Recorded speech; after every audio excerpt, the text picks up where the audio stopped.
السلام علیکم ناظرین، پروگرام سچ کے سفر کے ساتھ میں ہوں سجاد ترین۔ آج ہمارے ساتھ پاکستان کی سینئر سیاستدان محترمہ بیگم عابدہ حسین ہیں۔ بہت بہت شکریہ بیگم صاحبہ، آج آپ نے ٹائم دیا، آپ کا بہت شکریہ۔ اس وقت آپ یہ بتائیں کہ پاکستان کا جو سب سے بڑا مسئلہ ہے کیا کرپشن ہے؟ جی ذرا اس بارے میں آپ اپنی رائے دیں۔ میں سمجھتی ہوں جی کہ پاکستان کا سب سے بڑا مسئلہ اس وقت جو ہے وہ اقتصادی کیفیت کے حوالے سے ہے، مہنگائی ہے، اور پاکستان کی معیشت کو بہتر کرنا بہت ضروری ہے۔ کرپشن یقیناً ایک بڑا مسئلہ ہے، لیکن اقتصادی کیفیت جو ہے وہ اس وقت سب چیز پہ حاوی ہے۔ اچھا یہ بتائیں کہ اقتصادی صورتحال کو بہتر بنانے کے لیے حکومت جو اقدامات کر رہی ہے، آپ اس سے مطمئن ہیں؟ جی میں سمجھتی ہوں کہ حکومت سر توڑ کوشش کر رہی ہے۔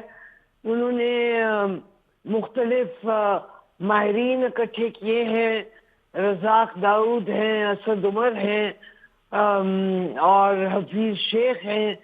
تو یہ سب حضرات جو ہے یہ مل جل کے سر توڑ کوشش کر رہے ہیں کہ اقتصادی کیفیت جو ہے پاکستان کی وہ بہتر ہو اور لوگوں کو اس کا ریلیف محسوس ہو۔ اپوزیشن کی طرف سے یہ الزام لگایا جا رہا ہے کہ ڈاکٹر حفیظ شیخ ہیں، باقر رضا ہیں، یہ سارے وہ لوگ ہیں جو آئی ایم ایف میں رہے ہیں اور یہ پاکستان کی نمائندگی کیا کریں گے؟ یہ تو آئی ایم ایف کے مفادات کی بات کریں گے۔ نہیں، میرا خیال ہے کہ ایسی بات درست نہ ہے۔ رضا باقر بالکل 100% پاکستانی ہیں۔ ان کو بین الاقوامی ادارے کا، ورلڈ بینک کا تجربہ ضرور ہے، اور حفیظ شیخ کو بھی، لیکن اس تجربے کے باعث وہ پاکستان کے لیے مفید ثابت ہو سکتے ہیں۔ اچھا بیگم صاحبہ، آج شیخ رشید صاحب یہ کہہ رہے ہیں کہ میاں نواز شریف اس وقت ایٹمی دھماکے کرنے کے حق میں نہیں تھے، میں نے، گوہر ایوب نے، اور وہ راجہ ظفر الحق صاحب کا نام لیتے ہیں کہ ہماری وجہ سے ایٹمی دھماکے ہوئے۔ آپ اس وقت کیبنٹ ممبر تھیں، ذرا قوم کو حقائق بتائیں گی کہ کیا نواز شریف ایٹمی دھماکے نہیں کرنا چاہ رہے تھے؟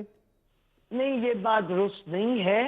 اس میں کچھ لوگوں کی رائے یہ تھی کہ کیونکہ ہندوستان نے کیا ہے دھماکہ تو ہمیں کچھ اس کے رد عمل میں نہیں کرنا چاہیے، تھوڑا سا انتظار کرنا چاہیے، اپنی اقتصادی کیفیت کو بہتر کرنا چاہیے اور پھر دھماکہ کریں۔ لیکن میاں نواز شریف بالکل تلے ہوئے تھے، اور یہ بالکل ان کا فیصلہ تھا کہ ایٹمی دھماکہ ہو۔ اچھا میڈم یہ بتائیں کہ آپ نے میاں نواز شریف کے ساتھ بھی کام کیا ہے، آپ نے محترمہ بینظیر بھٹو کو بھی دیکھا ہے پالیٹکس میں، آپ عمران خان صاحب کو بھی دیکھ رہی ہیں، تو ان تینوں میں سے آپ کیا سمجھتی ہیں کہ کون آدمی جو ہے وہ بہتر پرفارم کر رہا تھا پاکستان کے لیے؟ دیکھیے جی، تینوں نے اپنی اپنی جگہ پوری کوشش کی اچھا پرفارمنس دینے کی۔ محترمہ بینظیر نے بھی، میاں نواز شریف نے بھی، اور اب عمران خان۔ اس وقت عمران خان کیونکہ اقتدار میں ہیں تو وہ مرکز توجہ ہیں، اور لوگوں کی ان سے بہت سی امیدیں وابستہ ہیں۔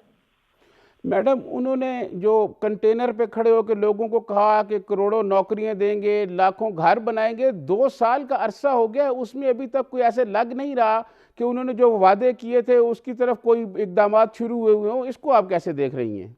جی میں سمجھتی ہوں جی کہ یہ سارا معاملہ جو ہے یہ وسائل سے تعلق رکھتا ہے، اور جیسے میں نے ابھی عرض کیا، پاکستان کی اقتصادی کیفیت کو بہتر کرنا انتہائی ضروری ہے۔ میڈم آپ خود بھی ایک بہت بڑی ذمہ دار ہیں، اس وقت یہ جو ٹڈی دل کا مسئلہ ہے اس کے حوالے سے حکومتی اقدامات سے آپ مطمئن ہیں؟ جی میں سمجھتی ہوں کہ حکومت سر توڑ کوشش کر رہی ہے اس وبا پہ قابو پانے کی، اور امید کی جا سکتی ہے کہ اس میں کامیابی حاصل ہوگی۔ میڈم اس وقت حکومت کے کچھ وزراء جو ہیں وہ 18ویں ترمیم میں تبدیلی، کچھ یہ کہہ رہے ہیں کہ 18ویں ترمیم جو ہے وہ پاکستان کی ترقی کی راہ میں رکاوٹ ہے، کچھ اس میں تبدیلیوں کی باتیں کر رہے ہیں۔ آپ اس بارے میں کیا کہتی ہیں کہ کیا 18ویں ترمیم میں کوئی تبدیلی ہونی چاہیے یا اس کو ختم ہونا چاہیے؟ نہیں، اس میں تبدیلی یقیناً ہونی چاہیے، کیونکہ اس کی امپلیمنٹیشن کوئی مؤثر ثابت نہیں ہوئی، تو اس میں تبدیلی درکار ہے، اور پارلیمان کو چاہیے ہے، اراکین پارلیمان کو، کہ اس میں تبدیلی لائی جائے۔ تو کیا آپ سمجھتی ہیں کہ حکومت اس میں تبدیلی لانے کے لیے کوئی اپوزیشن سے بات چیت کرنے کے موڈ میں نظر آ رہی ہے؟ میرا خیال ہے کہ یقیناً تبدیلی لانے کے لیے حکومت کو اپوزیشن کے تعاون کی ضرورت ہوگی اور بات چیت کرنی ہوگی۔ میڈم، ماضی کی جو حکومتیں تھیں بیگم صاحبہ، دیکھا گیا ہے کہ وہ کوئی بھی ملک میں اگر کوئی ثانیہ ہوتا تھا، کوئی واقعہ ہوتا تھا، تو وہ حکومت کوشش کرتی تھی کہ بے شک اپوزیشن سے اختلافات صحیح، مگر کوئی آل پارٹیز کانفرنس بلا لی جائے یا کوئی گول میز کانفرنس بلا لی جائے۔ اس حکومت نے 2 سال کے دوران کشمیر سمیت ٹڈی دل آ گیا ہے، کرونا آ گیا ہے، کوئی ایسی کوشش نہیں کی۔ اس کی کیا وجہ ہے؟ میں سمجھتی ہوں کہ حکومت کو اپوزیشن کی جانب رجوع یقیناً کرنا چاہیے اور اپوزیشن کا تعاون تمام قومی مسائل کے لیے حاصل کرنا چاہیے۔ میڈم، آپ کو یاد ہوگا آئین میں 58(2)(b تھی، اس کے بارے میں کہا جا رہا تھا کہ 58(2)(b کی موجودگی میں جمہوری عمل جو ہے وہ مضبوط نہیں ہو سکتا۔ کیا آپ سمجھتی ہیں کہ 58(2)(b کے خاتمے کے بعد جمہوری عمل پاکستان میں مضبوط ہوا ہے؟ جی ہاں، مضبوط ہوا ہے اور جمہوری عمل رواں دواں ہے۔ اب کافی عرصہ ہو گیا ہے جمہوریت نے جڑ پکڑ لی ہے۔ محترمہ، یہ بتائیے گا کہ اس وقت پنجاب کو تقسیم کرنے اور سرائیکی صوبے بنانے کا ایک مطالبہ کیا جا رہا ہے، اور اس حکومت نے سرائیکی لیڈرشپ سے یہ وعدہ بھی کیا تھا، ایک صوبہ محاذ گروپ بنا تھا جس سے کہا گیا تھا کہ 100 دن میں صوبہ بنانے کی طرف عمل شروع ہو جائے گا، وہ بھی نہیں ہوا۔ کیا آپ سمجھتی ہیں کہ سرائیکی صوبے کی ضرورت ہے؟ جی ہاں، میں سرائیکی صوبے کی حامی ہوں اور میں سمجھتی ہوں کہ اس کی اشد ضرورت ہے اور حکومت کو چاہیے کہ اس جانب توجہ دیں اور سرائیکی صوبہ بنائیں۔ اچھا میڈم، یہ بتائیں کہ 5 اگست کو بھارتی وزیر اعظم مودی نے 2 آرٹیکل ختم کر کے کشمیر کی جو اسپیشل حیثیت تھی اس کو ختم کر دیا، اور وہاں ایک وحشیانہ قسم کا تشدد لوگوں پر کیا گیا، لوگوں کو گھر میں بند کر دیا گیا۔ اس کے بعد پاکستان کی جو موقف ہے اور پاکستان کی جو پالیسی ہے اس کے بارے میں آپ کی کیا رائے ہے؟ دیکھیے جی، پاکستان نے اس پہ بھرپور احتجاج کیا جب مودی نے کشمیر کے سٹیٹس کو بدلنے کی کوشش کی۔ پاکستان نے بھرپور احتجاج کیا اور آج بھی پاکستان اس حوالے سے احتجاج کرتا ہے اور کشمیر کے ایشو کو بین الاقوامی سطح پہ اجاگر کرنے کی پوری کوشش کرتا ہے۔ اب امریکن صدر ٹرمپ نے یہ کہا تھا کہ اس پہ میں ثالثی کرنے کے لیے تیار ہوں، پھر اس پہ کوئی بات نہیں ہو سکی، تو کیا وہ ثالثی کر کے اس معاملے کو حل کرا سکتے ہیں؟ نہیں، پھر ہندوستان نے جب اپنا رد عمل ظاہر کیا تو صدر ٹرمپ اس موقف سے پیچھے ہٹ گئے۔ یہ اس وقت جو دنیا میں جو صورتحال پیدا ہو گئی ہے، مسلمان خاصے جو ہیں، چاہے وہ کشمیر میں ہوں چاہے وہ فلسطین میں ہوں، وہ کافی دباؤ کا شکار ہیں۔ آخر کیا وجہ ہے کہ دنیا جو ہے وہ مسلمانوں کے پوائنٹ آف ویو کو نہیں مان رہی؟ اس کی وجہ کیا ہے جی؟ اس کی وجہ بنیادی تو یہ ہے کہ مسلمان ریاستوں میں آپس میں پورا اتفاق نہ ہے جیسا کہ ہونا چاہیے۔ جو مسلمان ریاستوں کا عدم اتفاق ہے اس کے باعث پھر ایک کمزوری بن جاتی ہے۔ سو یہ انتہائی ضروری ہے کہ مسلمان ریاستیں ساری جو ہیں وہ ایک صفحے پہ آئیں تاکہ جو مسلمان مسائل ہیں بین الاسلام کے وہ حل ہو سکے۔ اس حوالے سے او آئی سی کا جو رول ہے اسے آپ کیسے دیکھتی ہیں؟ میں سمجھتی ہوں کہ او آئی سی اب کمزور پڑ گئی ہے۔ او آئی سی کو اجاگر کرنے کے لیے تمام مسلمان ریاستوں کو سرتوڑ کوشش کرنی ہوگی۔ تو کیا آپ سمجھتی ہیں کہ او آئی سی ہی ٹھیک ہے یا کوئی مسلمانوں کو مل کر کوئی اور ایک ایسا ادارہ بنانا چاہیے جس کے ذریعے وہ نہیں، اور ادارہ بنانے کی ضرورت نہیں، او آئی سی کو ہی مضبوط کرنا چاہیے۔ لیکن او آئی سی ابھی تک تو ایسے لگ رہا ہے کہ جیسے یہ ایک ڈیبیٹنگ کلب ہے، وہاں بات چیت ہوتی ہے، کوئی قرارداد منظور ہوتی ہے، دنیا اس کا کوئی اثر تو نہیں لے رہی جی۔ دیکھیے نا، بین الاسلام میں اگر یونٹی ہوگی تو او آئی سی متحرک آٹومیٹکلی ہو جائے گی، لیکن یونٹی اگر نہیں ہوگی تو پھر OIC بے اثر رہے گی۔ کشمیر پر جو اقوام متحدہ کی قراردادیں منظور ہوئی اس پر ابھی تک ہم عمل درآمد کروانے میں کیوں ناکام رہے ہیں؟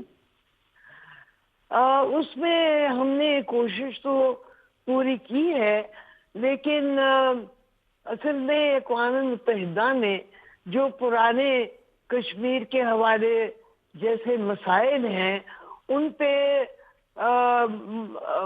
مختلف ریاستیں اس جانب آنے کے لیے جھجکتی ہیں۔ اچھا یہ بتائیں میڈم کہ افغانستان سے امریکن فوجوں کے انخلاء کے بعد کیا یہ توقع رکھی جا سکتی ہے کہ وہاں امن رہے گا، پرسکون ماحول ہو جائے گا؟ میں سمجھتی ہوں کہ اگر طالبان کے ساتھ امریکنوں کے مذاکرات کامیاب ہوئے تو یقیناً افغانستان پرسکون ہو جائے گا۔ اچھا میڈم یہ بتائیں پاکستان میں یہ مختلف دہشت گردی کے واقعات جو ہوتے رہے ہیں اور اس میں کلبھوشن بھی پکڑا گیا ہے اور بھی کئی واقعات میں جو ہے وہ انڈیا کا ہاتھ ملوث رہا ہے، کیا پاکستان پوری طرح انڈین کا جو عزائم ہے دہشت گردی کے پاکستان میں کرانے کے اس کو دنیا میں بتانے میں کامیاب کیوں نہیں ہو پا رہا؟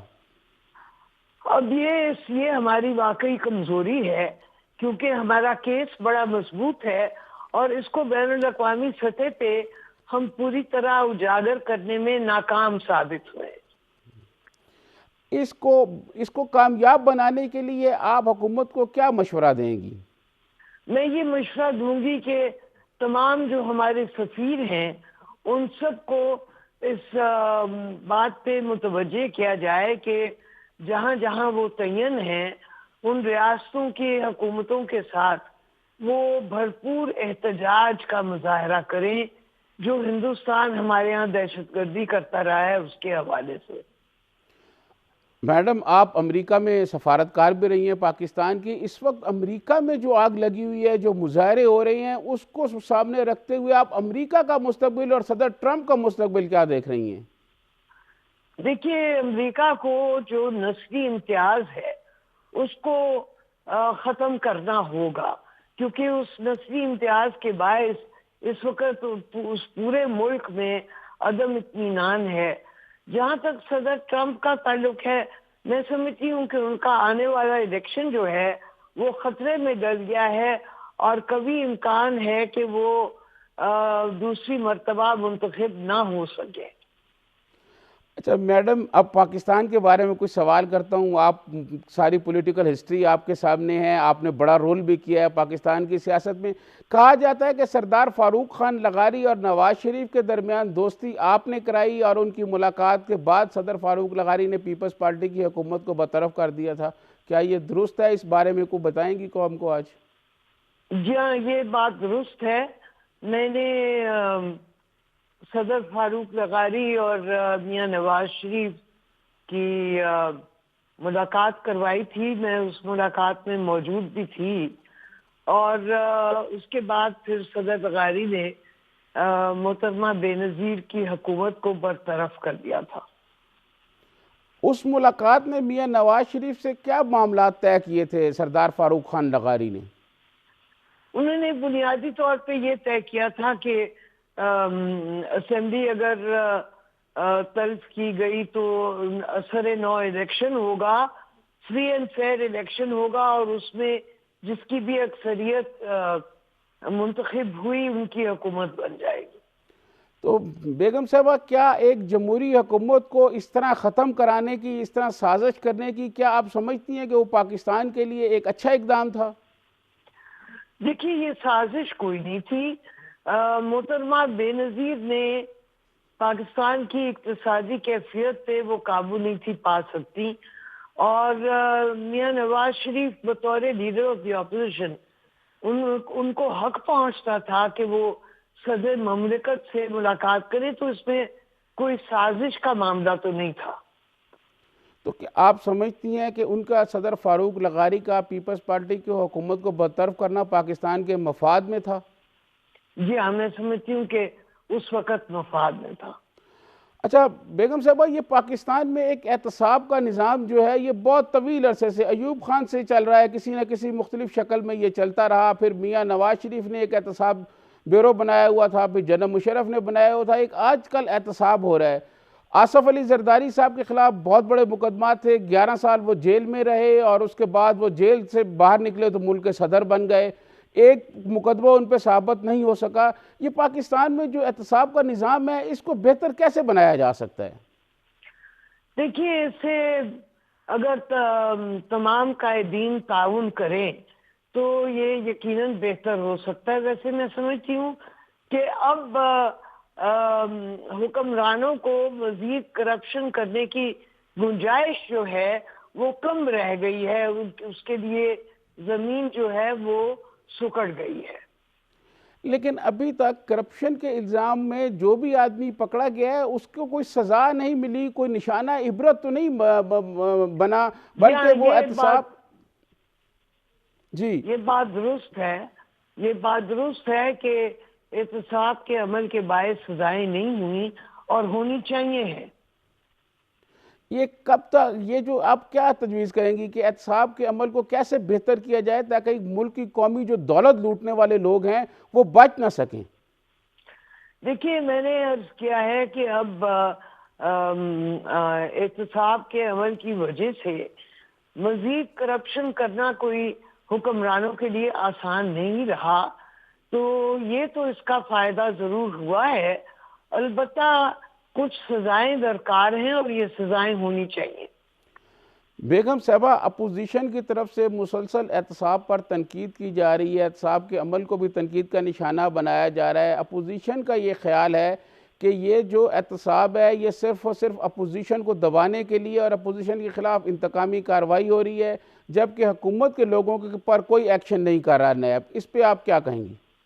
نہیں، میں اس سے اتفاق نہیں کرتی۔ حکومت کے کچھ لوگوں کے اوپر بھی ایکشن لیا جا رہا ہے، تو میں اپوزیشن کے اس موقف سے اتفاق نہیں کرتی۔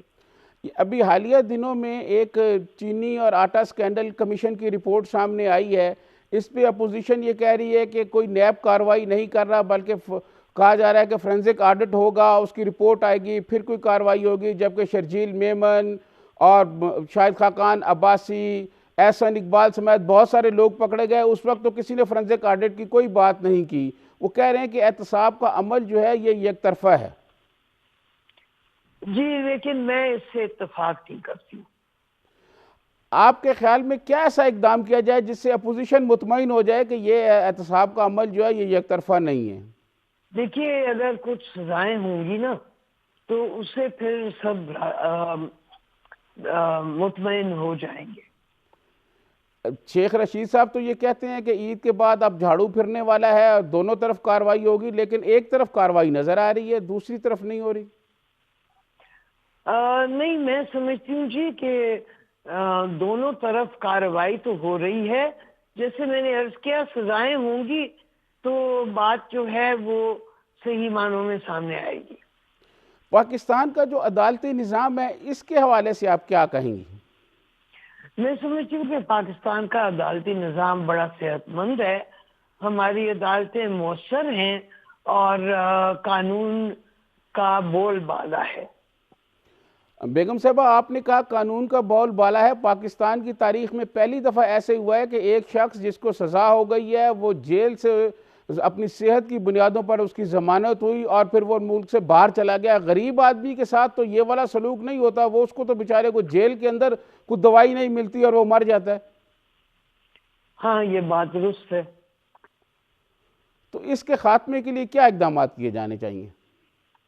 اس کے خاتمے کے لیے یہی ہے کہ عدالت کو سب جو ملزم ہیں ان کو ایک قسم کا ٹریٹمنٹ دینا چاہیے۔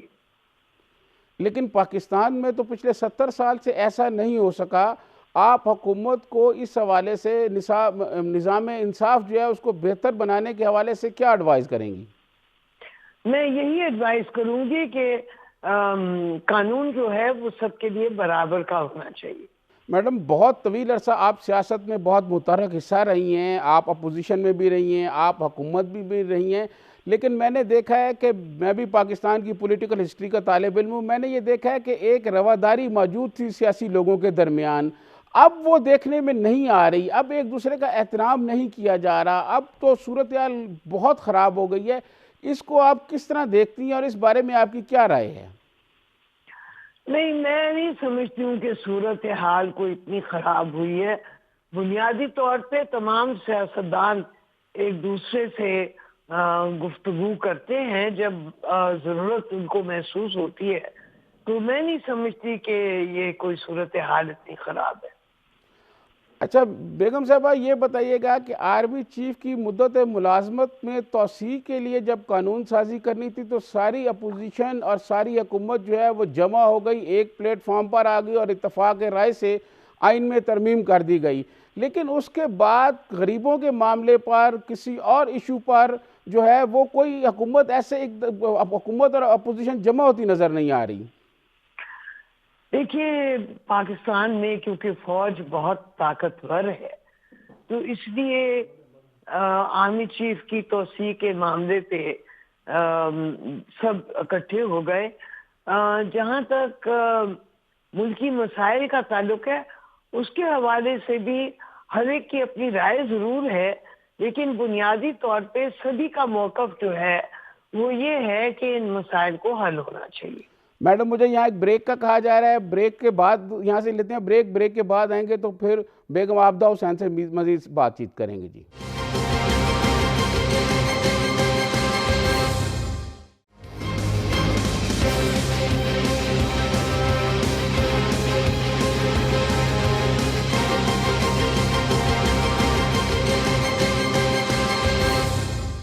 Welcome back.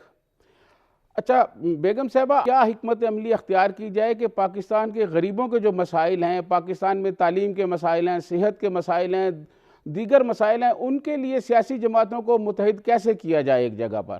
ہر سیاسی جماعت کا بنیادی طور پہ اپنا موقف ہوتا ہے اور جمہوریت میں اختلاف رائے جو ہے وہ ایک بنیادی بات ہے۔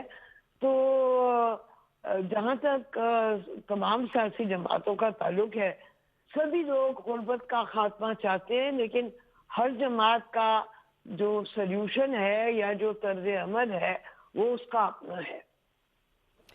پاکستان کی جو خارجہ پالیسی ہے اس میں آپ کیا نقاص دیکھ رہی ہیں اور اس کو بہتر بنانے کے لیے کیا تجویز کریں گی آپ؟ میں سمجھتی ہوں کہ بنیادی طور پہ پاکستان کی خارجہ پالیسی کی سمت درست ہے۔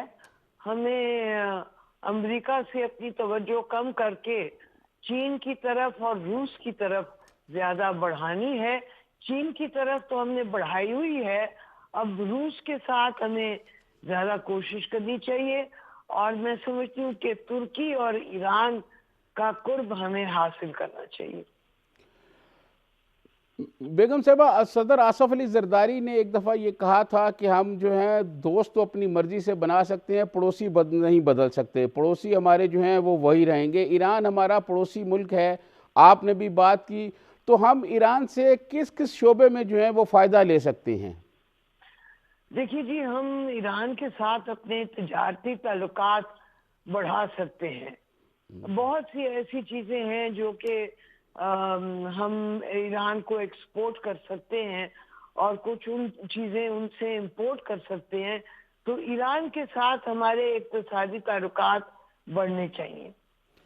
اچھا بیگم صاحبہ، یہ سعودی عرب اور یمن کے درمیان جو جنگ ہے، یہ جو مسلمانوں کا نقصان ہو رہا ہے، اس کو آپ کیسے دیکھتی ہیں؟ اور یہ مشرق وسطیٰ کی جو صورتحال ہے اس پر کیا اثر انداز ہو رہی ہے؟ ذرا اس بارے میں اپنا پوائنٹ آف ویو دیجیے۔ دیکھیے جی، یہ جنگ فی الفور ختم ہونی چاہیے۔ میں سمجھتی ہوں کہ اس کا بین الاسلام کی یگانگت میں نقصان ہے اور اس کو فی الفور ختم ہونا چاہیے۔ میڈم صاحب، اس جنگ کے ختم ہونے کے کوئی امکانات نظر نہیں آ رہے، کیا ایسا اقدام کرے پاکستان یا دیگر جو مسلم ممالک ہیں تاکہ اس جنگ کو روکا جا سکے؟ بظاہر نہیں لگ رہا کہ ہم کوئی روک پائیں گے۔ دیکھیے جی، ہم تو سعودی عرب کے حکام جو ہیں ان سے ہی گفتگو اس حوالے سے کر سکتے ہیں، ان کی منت کر سکتے ہیں کہ اس جنگ کو ختم کریں۔ لیکن سعودی حکمرانوں کی جو پالیسی رہی ہے پچھلے 5 سال سے، وہ تو ایسے نہیں لگ رہے کہ وہ پاکستان کی بات کو کوئی اہمیت دیں۔ جی ہاں، یہ بات درست ہے، لیکن ہمیں اپنی کوشش تو جاری و ساری رکھنی چاہیے۔ اچھا، یہ جو ایک اتحاد، مسلمانوں کی اتحاد ممالک کی ایک فوج بنائی تھی جس کے رحیل شریف سربراہ بھی بنائے گئے تھے، اس پر بہت دنیا بھر میں بات چیت ہو رہی ہے، آپ اس بارے میں کیا کہیں گی؟ میں سمجھتی ہوں جی کہ اس فوج کو مؤثر بنانے کے لیے شیعہ سنی کی کوئی تمیز نہیں ہونی چاہیے، سبھی کو اس میں شامل ہونا چاہیے۔ سبھی کو شامل ہونے کے لیے پاکستان کو کیا رول کرنا چاہیے جی؟ پاکستان کو سب مسلمان ریاستوں سے یہ کہنا چاہیے کہ اس فوج کو سپورٹ کریں۔ میڈم، پاکستان میں جو انتخابات ہیں ان پر بہت الزامات لگتے رہے ہیں، کوئی بھی انتخابات ہوئے ہیں، ایک آدھا انتخابی عمل کو چھوڑ کے یہ کہا جاتا ہے کہ دھاندلی ہوئی ہے۔ موجودہ جو حکومت ہے، جب یہ اپوزیشن میں تھی تو یہ میاں نواز شریف کے خلاف یہی الزامات لگاتی رہی تھی۔ آج جو اپوزیشن ہے وہ اس حکومت کو جو ہے وہ دھاندلی کی پیداوار کہہ رہی ہیں، بلکہ پیپلز پارٹی کے چیئرمین بلاول بھٹو زرداری نے پرائم منسٹر عمران خان کے لیے سلیکٹ کا لفظ بھی استعمال کیا ہے۔ انتخابی عمل کو شفاف بنانے کے لیے آپ کیا تجویز کریں گی، کیا کیا جائے؟ دیکھیے جی، میں سمجھتی ہوں کہ انتخابات ہمارے یہاں بنیادی طور پہ تسلی بخش ہوتے ہیں۔ ٹھیک ہے، جو لوگ ناکام ہوتے ہیں وہ شکایت محسوس کرتے ہیں، لیکن اوور آل پبلک نتائج کو ایکسپٹ کر دیتی ہے۔ تو میں سمجھتی ہوں کہ اس کیفیت کو اسی طرح سے چلنا چاہیے۔ اچھا میڈم، اس وقت پاکستان میں کرونا کی جو صورتحال ہے، صحت کا جو نظام ہے وہ بہت مشکلات کا شکار ہے، اور بعض دفعہ تو ایسے محسوس ہوتا ہے کہ مرکز کی پالیسی کچھ اور ہے، صوبوں کی پالیسی کچھ اور ہے۔ اس میں اتفاق رائے پیدا کرنے کے لیے موجودہ حکومت نے کوئی مؤثر رول کیا نہیں ہے، آپ کیا دیکھتی ہیں؟ نہیں، میں سمجھتی ہوں کہ یہ بہت بڑا چیلنج حکومت کو فیس کرنا پڑا ہے، اور جو حکومت نے لاک ڈاؤنز کروائے ہیں وہ بنیادی طور پہ مؤثر ثابت ہوئے ہیں۔ تو میں سمجھتی ہوں کہ حکومت کی کارکردگی اس حوالے سے قابل ستائش ہے۔ اور حکومت جو ٹائیگر فورس بنانے جا رہی ہے تاکہ لوگوں کو گھر گھر راشن پہنچایا جائے، وہ ٹائیگر فورس کو آپ کیا سمجھتی ہیں کہ وہ کافی ہے پاکستان کے 22 کروڑ لوگوں کے لیے؟ اب یہ تو وہ بنے گی تو پتہ چلے گا نا۔ حکومت طویل عرصے سے اس کی باتیں کر رہی ہے، لیکن ابھی تک اس کو تو ایک ٹائیگر فورس نہیں بنا پا رہی، تو باقی چیزیں کیسے کرے گی جی؟ جی ہاں، اب وہ جیسے میں نے عرض کیا، ٹائیگر فورس بنی تو اس کے اوپر بات ہو سکتی ہے نا۔ اچھا میڈم، صوبوں کے درمیان ہم آہنگی پیدا کرنے کے لیے پرائم منسٹر عمران خان کو کیا کیا اقدامات کرنے چاہیے؟ میں سمجھتی ہوں کہ صوبوں میں اس وقت بنیادی طور پہ ہم آہنگی ہے، کوئی اس قسم کا اختلاف نہیں ہے۔ تمام صوبے جو ہیں وہ اپنی اپنی جگہ قائم دائم ہیں، اور یہ صورتحال جو ہے بنیادی طور پہ تسلی بخش ہے۔ اچھا میڈم، اس وقت جو پاکستان میں صورتحال موجود ہے، کرونا کی وجہ سے بے روزگاری بہت زیادہ ہو رہی ہے، پھر معاشی صورتحال جو ہے وہ کوئی اتنی اچھی نہیں ہے، ہمارے اوورسیز پاکستانی لوگ جو ہیں وہ واپس آ رہے ہیں، تو اس کا اگلے آنے والے سالوں کے لیے کیا کیا امپیکٹ پڑے گا، اسے آپ کیسے دیکھ رہی ہیں؟ دیکھیے جی، جو ہمارے لوگ واپس آ رہے ہیں ان کی جگہ اور لوگوں کو بھی مزید جانا چاہیے ہے، تاکہ زر مبادلہ پاکستان بھیج سکے۔ میں سمجھتی ہوں کہ اس حوالے سے حکومت جو ہے وہ کوئی ناکام نہیں ہے، کوئی خاص کامیاب بھی نہیں ہے، اس پہ شاید زیادہ توجہ دینے کی ضرورت ہے۔ آپ عوام کی صورتحال معاشی صورتحال بہتر بنانے کے لیے، روزگار نئے فراہم کرنے کے لیے آپ حکومت کو کیا تجویز دیں گی؟ میری تجویز یہ ہے کہ حکومت لوگوں کو انویسٹمنٹ کی طرف مائل کرے، تاکہ یہاں پہ انویسٹمنٹ ہوگی، نئے پروجیکٹ شروع ہوں گے تو روزگار جو ہے لوگوں کے لیے وہ کھل سکے گا۔ اچھا میڈم، یہ بتائیں کہ اس وقت اوورآل جو حکومتی کارکردگی ہے پچھلے 2 سال کی، اسے آپ کس طرح دیکھتی ہیں کہ جو پچھلی 2 سال کی حکومتی کارکردگی ہے وہ کیسی ہے؟ دیکھیے جی، یہ پہلے 2 سال حکومت کے لیے بڑے مشکل ثابت ہوئے ہیں. اب آنے والے 2 سال جو ہیں ان میں اگر اقتصادی کیفیت بہتر ہوئی تو حکومت کے حالات بھی بہتر ہو جائیں گے. لیکن میں بیگم صاحبہ اس 2 سال کے دوران حکومت کی جانب سے کوئی بڑا پروجیکٹ سامنے نہیں آیا جس کو کہا جائے کہ یہ ترقیاتی پروجیکٹ سامنے آیا ہے. میاں صاحب نے موٹر ویز بنائے، بجلی کی لوڈ شیڈنگ ختم کی، بہت سارے اقدامات کیے، لیکن اس حکومت نے 2 سال کے دوران کوئی بڑا منصوبہ نہیں شروع کر پائی. کیا اس حکومت کی یہ ناکامی سمجھی جائے؟ جی ہاں، میں سمجھتی ہوں کہ ان کو خاص طور پہ ڈیمز جو ہیں وہ بنانے کی اشد ضرورت ہے، اور وہ بڑے منصوبے ہوتے ہیں تو حکومت کو اس طرف متوجہ ہونا چاہیے. میڈم، ایک طرف انڈیا جو ہے وہ کشمیر پر ظلم کر رہا تھا، دوسری طرف ہم نے تو کرتارپورہ بھی کھول دیا، کرتارپورہ کوریڈور بھی کھول دیا کہ ہمارے تعلقات بہتر ہوں. کشمیر کی جو متنازع صورتحال ہے اس پر بات چیت کے لیے مودی کو کیا کیا جائے، ٹیبل پر لایا جائے تاکہ وہ بات چیت کریں؟ دیکھیے جی، وہ ہم نے کوریڈور تو کھولا ہے سکھ کمیونٹی کے لیے، اور سکھ کمیونٹی جو ہے اس کی وہ ہمارے سے ان کا رویہ قدرے بہتر ہے.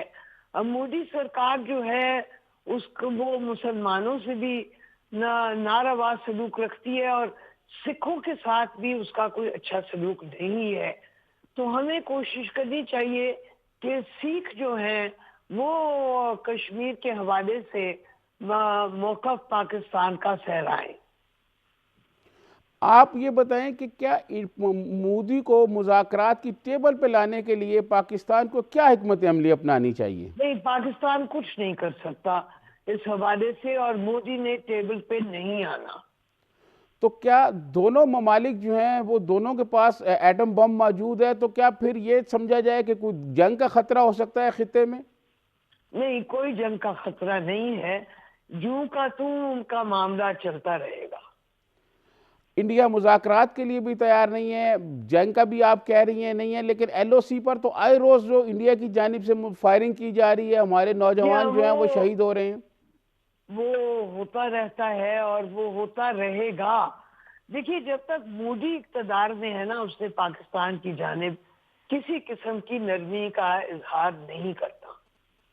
مودی کی جو پالیسی ہیں اس نے تو اپنے منشور میں یہ کہا تھا کہ وہ کشمیر کا اسپیشل سٹیٹس بھی ختم کر دے گا اور وہ ہندوستان کو ایک سیکولر کی بجائے ایک ہندو سٹیٹ بنانے جا رہا ہے. یہ تو اس نے پہلے اعلان کیا ہوا تھا. تو کیا یہ پاکستان کی خارجہ پالیسی کی ناکامی نہیں ہے کہ ہم اس کا یہ اقدام روک نہیں پائے؟ نہیں، ہمارا اس پہ کیا اثر ہو سکتا ہے؟ ہمارا اس پہ کوئی اثر نہیں ہو سکتا. دنیا بھر میں بھی پاکستان کی آواز کو کوئی مؤثر طریقے سے کشمیر کے ایشو پر نہیں سنا گیا. نہیں سنا گیا. سنا جانا چاہیے ہے، اور ہمیں اپنی کوشش جاری و ساری رکھنی چاہیے. کشمیر کے ایشو پر بیگم صاحبہ ایران کے علاوہ اور ترکی، ملیشیا کے علاوہ تو کسی مسلمان ملک نے پاکستان کا ساتھ نہیں دیا. کیا یہ جی ہاں، وزارت خارجہ کی کمزوری ہے یا ناکامی ہے؟ نہیں، اس میں وزارت خارجہ تو کوشاں رہی ہے. اب سعودی عرب اس معاملے میں کوئی دلچسپی نہیں دیتا، جبکہ ہمارے سعودی عرب کے ساتھ تعلقات بہت اچھے ہیں. تو ان کے ساتھ، ان کے حکام کے ساتھ ہمیں کوشش کرنی چاہیے. پاکستان کی جو موجودہ اسمبلی ہے اس کی کارکردگی سے آپ مطمئن ہیں کہ پچھلے 2 سال میں؟ جی، میں سمجھتی ہوں کہ اس کی کارکردگی قابل قبول ہے. اپوزیشن کی طرف سے یہ کہا جاتا ہے کہ جتنے اہم نوعیت کے ایشوز ہیں وہ حکومت پارلیمنٹ میں لانے کے لیے تیار ہی نہیں ہے. جی، اپوزیشن کا تو ہمیشہ یہی موقف ہوتا ہے. آپ کیا دیکھ رہی ہیں کہ پرائم منسٹر عمران خان کی کارکردگی ایسے ہے کہ وہ 5 سال مکمل کر لیں گے کہ یا درمیان میں کہیں الیکشن کی طرف ہمیں جانا پڑے گا؟ نہیں، میں سمجھتی ہوں کہ وہ 5 سال مکمل کر لیں گے. تو 5 سال کے دوران وہ جو وعدے پہلے کرتے رہے عوام سے، وہ اس دوران اپنے 5 سال میں وعدے پورے کر لیں گے جو گھر بنانے کے اور نوکریاں دینے کے وعدے کیے ہوئے ہیں؟ اگر وعدے انہوں نے پورے نہ کیے تو اثر نو منتخب نہیں ہوں گے. بیگم صاحبہ، پرائم منسٹر عمران خان جب اپوزیشن میں تھے تو وہ بہت سارے لوگوں کو چور اور ڈاکو کہتے رہے، جب اقتدار میں آئے تو وہی لوگ ان کے ساتھ تھے۔ نہیں، میں یہ تو نہیں کہوں گی کہ وہ سارے لوگ ان کے ساتھ تھے۔ بنیادی طور پہ عمران خان پیسے کے حوالے سے ایک آنےسٹ آدمی ہے اور اس کو اس کا کریڈٹ ملنا چاہیے۔ تو باقی جو لوگ ان کے ساتھ ہیں جن پر وہ الزامات لگاتے رہے ہیں، آج وہ ان کے ساتھ اہم پوسٹوں پر ہیں؟ میں نہیں سمجھتی کہ ایسے لوگ کم از کم میری نظر میں نہیں ہیں۔ اچھا بیگم صاحبہ، یہ بتایا جائے کہ یہ پاکستان میں دیکھا گیا ہے، یہ حکومت ہو یا اس سے پچھلی میاں نواز شریف کی حکومت ہو یا اس سے پہلے پیپلز پارٹی کی حکومت تھی، یہ دیکھا گیا ہے کہ جو منتخب لوگ ہوتے ہیں ان کو کوئی اہم پوسٹیں، اہم وزارتیں نہیں دی جاتی۔ جو ٹیکنوکریٹس ہوتے ہیں وہ پچھلے کو 10-15 سال کی جتنی بھی حکومت آئی ہے وہ اہم پوسٹوں پر رہتے ہیں، وہ چھائے رہتے ہیں۔ وہ جو عوام کے منتخب نمائندے ہیں ان کو کوئی اہمیت نہیں دی جا رہی، اس کی کیا وجہ ہے؟ کیا یہ کوئی نظام کی کمزوری ہے ہماری؟ میں آپ سے اتفاق نہیں کرتی اس حوالے سے۔ اس آپ میرے سے ٹھیک ہے اتفاق نہیں کرتی، لیکن آپ دیکھ لیں جتنی اس حکومت کی بھی اہم منسٹری ہیں وہ تو ساری ٹیکنوکریٹس کے پاس ہیں۔ نہیں، یہ بات درست نہیں ہے۔ اہم منسٹریز جو ہیں وہ منتخب لوگوں کے پاس ہیں۔ اچھا میڈم، یہ بتائیں کہ کرونا کی جو صورتحال ہے اسے آپ کیسے دیکھ رہی ہیں؟ یہ کرونا کے بارے میں بہت سارے ماہرین یہ کہہ رہے ہیں کہ کوئی پتہ نہیں یہ کب ختم ہوا ہمارا کرونا کا مسئلہ، تو اس کو آپ کیسے دیکھ رہی ہیں؟ جو غریب آدمی بے روزگار ہو گئے ہیں، جن کے لیے روزگار نہیں مل رہا، حکومت نے تو 12,000 روپے جو ہے ان کو دیے ہیں کچھ لوگوں کو، اس کے علاوہ کچھ نہیں ہو رہا۔ کیا حکومت کو کیا تجویز کریں گی کہ تاکہ غریب لوگوں کو کچھ پیسے ملتے رہیں یا کوئی روزگار ملتا رہے یا راشن ملتا رہے؟ دیکھیں جی، یہ کرونا کا مسئلہ جو ہے یہ تو بین الاقوامی سطح پہ ایک وبا ہے۔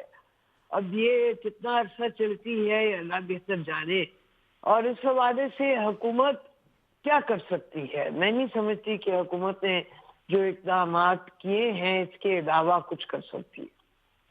میڈم، یہ کہا جا رہا ہے کہ کرونا کی وبا جو ہے اس نے پوری عالمی دنیا میں جو ایک سرمایہ دارانہ نظام تھا اس کو بے نقاب کر دیا ہے، کہ سرمایہ دارانہ نظام جو ہے وہ اب لوگوں کو صحت کی سہولتیں فراہم کرنے میں ناکام رہا ہے۔ تو کیا اب کسی متبادل نظام کی طرف دیکھا جائے؟ نہیں، میں نہیں سمجھتی کہ ایسا ہوگا۔ یہ سرمایہ دارانہ نظام میں ہی ہم کرونا سے اب کوئی لڑ پائیں گے اور اس کا کوئی صحت کے نظام کو بہتر کر پائیں گے؟ نہیں۔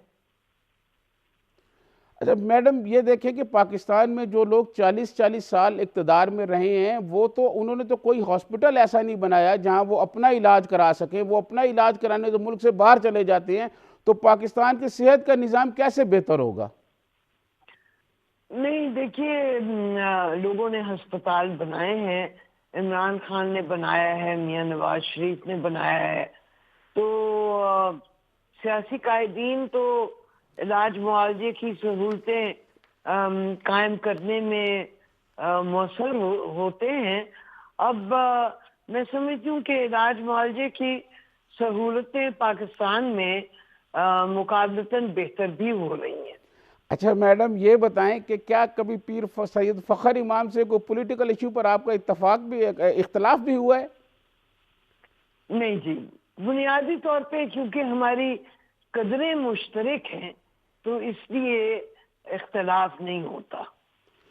اچھا، پاکستان میں خواتین کے لیے آپ کیا میسیج دیں گے؟ جو ینگ خواتین ہیں، سیاست میں آنا چاہتی ہیں، ان کی ذرا رہنمائی کریں، ان کے لیے کیا پیغام آپ دیں گی؟ میرا پیغام یہ ہے کہ ان کو سیاسی جماعت کے اندر متحرک ہونا چاہیے، کام کرنا چاہیے، تاکہ وہ جب انتخاب ہوں تو جنرل سیٹ سے منتخب ہونے اپنے آپ کو کرنے کی پوری کوشش کریں۔ بہت بہت شکریہ۔ آپ اسی کے ساتھ ناظرین سجاد ترین کو اجازت دیجیے۔ اللہ حافظ۔